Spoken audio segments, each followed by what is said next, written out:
जय हिंद जय भारत। साथियों, ग्वालियर भिंड हाईवे पर आज सुबह 10 बजे विवेकानंद हॉस्पिटल के सामने दबवा के पास जो हादसा हुआ और एक पिता के सामने अकलौनी के एक 11 वर्षीय बच्चे की जो निर्मम हादसे में मृत्यु हुई, तो सबसे बड़ा सवाल है कि इसका जिम्मेदार कौन है। और इसका जिम्मेदार जो देखने में और सुनने में आया, वहाँ की जो वस्तु स्थिति पता लगी, उसका जिम्मेदार है पीएनसी कंपनी। क्योंकि पीएनसी कंपनी ने जहाँ पे रोड चटकी होती है वहाँ खरोद के डाल देती है और एक एक हफ्ते तक उस रोड का निर्माण नहीं होता है। और बगल में झाड़ियाँ और जो शोल्डर हैं उन पे झाड़ियाँ उगी हुई हैं, बमूल उड़े हुए हैं। तो पीएनसी कंपनी क्या सिर्फ टोल वसूलने के लिए है? क्या सिर्फ हजारों करोड़ों के वारे न्यारे करने के लिए है?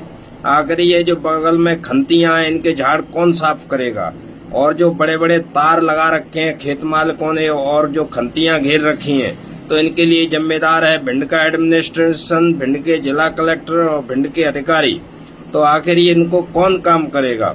जब हम ये बात कहते हैं तो ये भिंड के प्रशासनिक अधिकारियों को बहुत बुरी लगती है और वो हमें घूर के देखते हैं। आज की स्थिति भिंड में ये है कि लगता ही नहीं है कि भिंड में प्रशासन नाम की कोई चीज है।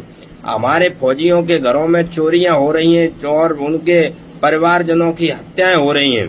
एक भूतपूर्व सैनिक के भाई की हत्या हुई, एक भूतपूर्व सैनिक की चोरों ने पत्नी की हत्या कर दी। निर्ममता से उनकी अंगुली, उनके जबड़े तक तोड़ दिए और उनको घसीटा गया। और जिस तरीके से तालिबानी तरीके से उनकी हत्या हुई, वो किसी भी तरह से उसको बर्दाश्त नहीं किया जा सकता। 2 महीने हो गए, आज तक पता नहीं है। दर्जनों चोरियां हो गई भिंड में।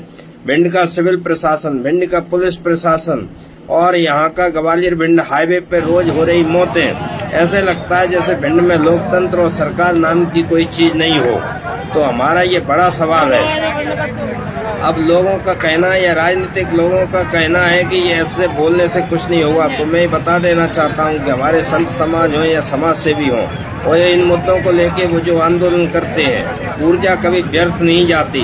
आगे आने वाले समय में जो जिम्मेदार है, जिनकी जिम्मेदारी है, जो वर्तमान सत्ता में है, विधायक हैं या जो पूर्व विधायक हैं, आप तय मानिए उनके नीचे से जमीनें खिसक रही हैं और वो इस जमीन पे, भिंड की धरती पे पैर रखने लायक नहीं रहेंगे। क्योंकि आज वो चुप हैं, नौजवान मर रहा है, उनके परिवारों के सदस्य कुचले जा रहे हैं और आज उनकी जुबान चुप है। जो विधायक हैं, पूर्व विधायक हैं, वर्तमान मंत्री हैं, पूर्व मंत्री हैं, बड़े बड़े राजनेता हैं, बड़े बड़े मठाधीश हैं, जो आंदोलन कर सकते हैं सबके लिए, वो नहीं कर रहे हैं, वो चुप बने हुए हैं। तो कहीं न कहीं ये नैतिक रूप से इन सब के लिए वो भी जिम्मेदार हैं।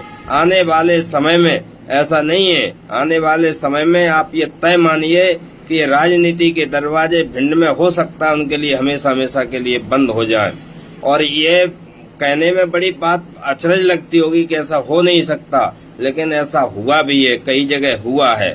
सोए हुए को जगाने का हम लोग जो काम कर रहे हैं, आज 50-100 लोग जगे, आने वाले समय में हजारों लोग जगेंगे और एक नई फिजा भिंड में आएगी। और इस तरह की मौतें, इस तरह से दरिंदगी, इस तरह से ये तालिबानी हरकतें, चाहे वो यहाँ के सिविल प्रशासन की हो, पुलिस प्रशासन की हो, उनके आला अधिकारियों की जो काम करने के तरीके हैं, जो अलोकतांत्रिक हैं, जो लोकतंत्र और न्यायपालिका को धज्जियां उड़ा रहे हैं, इसको बिल्कुल भी बर्दाश्त नहीं किया जाएगा। और हम सभी, आप सभी भिंड की जनता से अपील करेंगे कि जागो, अपनों के लिए जागो, अपनी पीढ़ियों के लिए जागो। और हमारे जो समाज सेवी हैं, संत महात्मा हैं, जो भी अभियान चलाते हैं, उनके साथ बढ़ चढ़ करके भाग लो, उनके साथ खड़े हो। ये आपकी लड़ाई है, भिंड को बचाने की लड़ाई है, भिंड के स्वाभिमान, भिंड के नौजवानों के जीवन बचाने की लड़ाई है। जय हिंद जय भारत।